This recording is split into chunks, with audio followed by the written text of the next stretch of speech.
From the entrepreneur side, rather than from the media side that I come from, how do you interpret the current state of tech in New York? How has it changed, and where do you think it's going? Because I know there are a lot of kind of grand grand projections of this is going to be the next Silicon Valley. Should it be? I'd be very curious to hear what you all think. From a hiring perspective, it is getting easier, especially engineers. As the tech community is growing, you're getting these sort of hubs of really good engineers here, like consulting agencies and other companies, bigger companies like Foursquare and Tumblr are here. And so that's bringing a lot of engineering power, and so that's, I think, been really good for hiring. I think one of the things that entrepreneurs do extremely well is they go against where everyone else is going. And so one of the things that I think is a little bit dangerous about what's happening in New York right now is that all of a sudden it's incredibly appealing to start a company, especially a web company. And I think one of the most important things early on is that you are incredibly unique and incredibly differentiated. So there's incredible benefits to this sort of massive explosion of entrepreneurship in New York. But I think that people need to continuously say, well, how am I going to do it in a completely different way? Whether that's the business that they start, the industry they're in, or just trying to sort of buck the trend somewhere else. I've definitely seen, and you did not used to see this in New York, I've definitely seen people found companies for the sake of being able to say they're founders, and their companies are really kind of lukewarm. Yeah. There's some people who probably shouldn't be entrepreneurs. I may be one of them. I think you see that anytime it becomes, really, really trendy. It's also because with, if you sit around and read TechCrunch all the time, you think everybody's company gets $1 million from Andreessen, and then they're on this kind of hockey stick growth. And it's been interesting to me to watch, as things shake out, especially as some of the really frothy early funding dries up. You do see, who loves the spotlight, but also the 12 hours cranking on emails on a Saturday afternoon, and kind of what companies are sort of in it for the ups and downs, and who's only in it for the ups. Something that has been a little bit frustrating to me coming from Los Angeles and being raised there, where everyone's an actor, a producer, and a director. At some point, coming to New York, I started to feel like I started meeting entrepreneurs, VCs, and angels like directors, producers, and actors. So everyone's saying that they're a founder. But my experience of coming to New York and starting my company, I had pressed reset on my life. I moved across the country. I didn't know that many people. And I'm so grateful for the timing and the luck that I had that started to be, 2.5 years ago when the New York tech community really started to bubble up. And the community was very open. And I would go to events and people would be willing to sit down and, talk to me about my idea and willing to make introductions for me and inviting me to other events. And the community has actually been a tremendous asset and super helpful in the acceleration of, building my company, hiring the right people, and also helping us with our funding.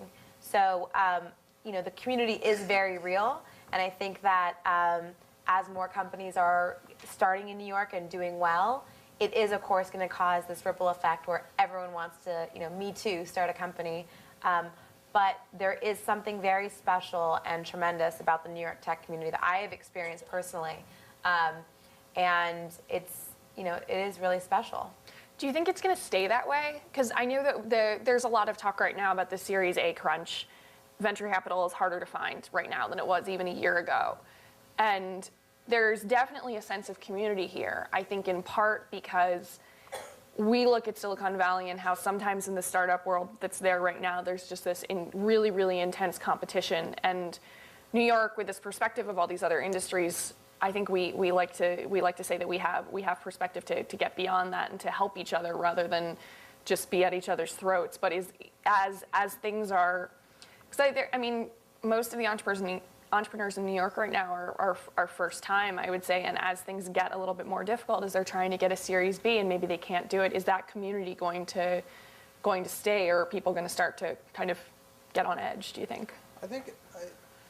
I think the benefit that New York has over Silicon Valley is that the companies that are in New York have focused a lot more on revenue than the companies in Silicon Valley. And when you have a fundraising crunch, when you can't access fundraising, the other option you have is to become profitable, extend your runway, generate more revenue.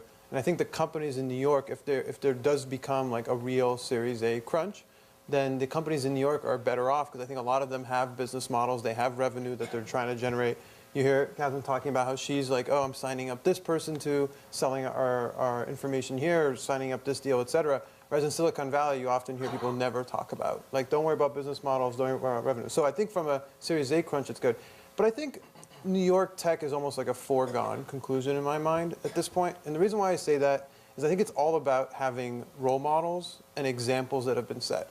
A lot of people think that New York tech became big because of the sort of finance crisis that happened, and a lot of people left finance to go start startups. But the truth is, when the finance crisis happened, it's not like the super great people in finance are the ones that were let go, right? So like 10% of people who lost their jobs, those aren't the people who ended up necessarily starting companies. What really happened is that in 2004, 2003, when you had companies like Meetup and Tumblr started, they started to give New Yorkers, like for instance, like me, like, oh, I didn't realize this, but you can start a tech company. There are people in New York who've done it. I took them as sort of examples of people who had done it. So all of a sudden I said, well, maybe I don't have to do finance. Maybe I could do tech. And then when New York Magazine puts a bunch of startups on the cover, all of a sudden your friends are like, oh, tech is a real thing. You can do your own startup, et cetera.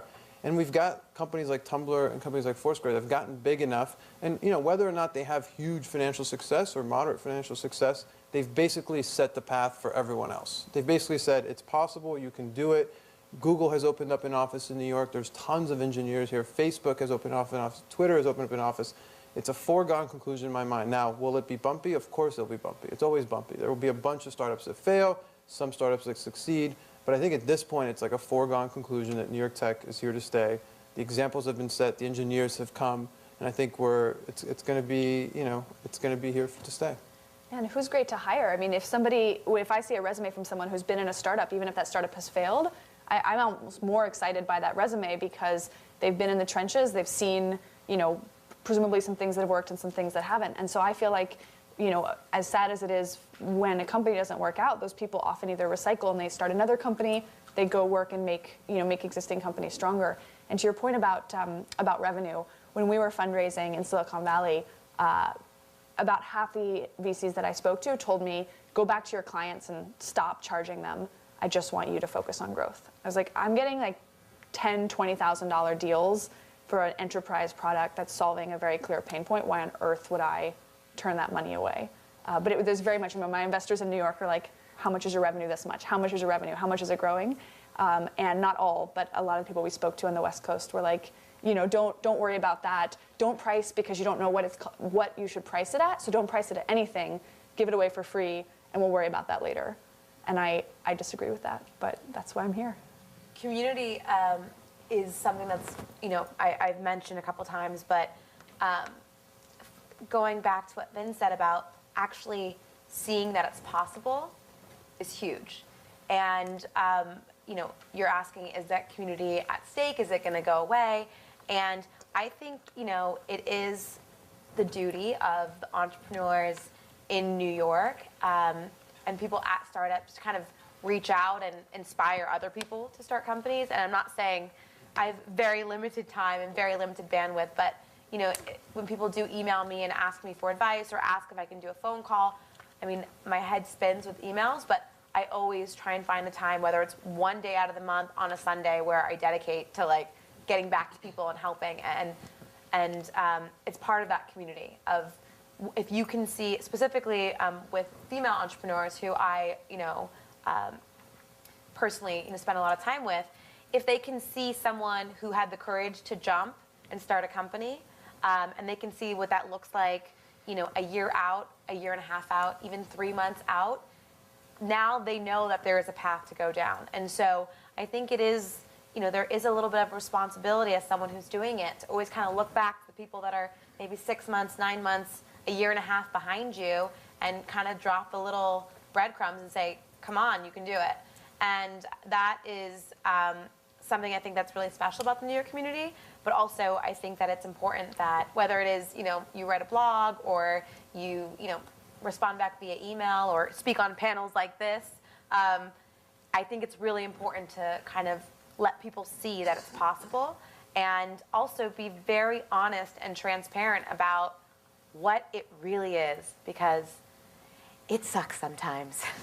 And I think that it's really important.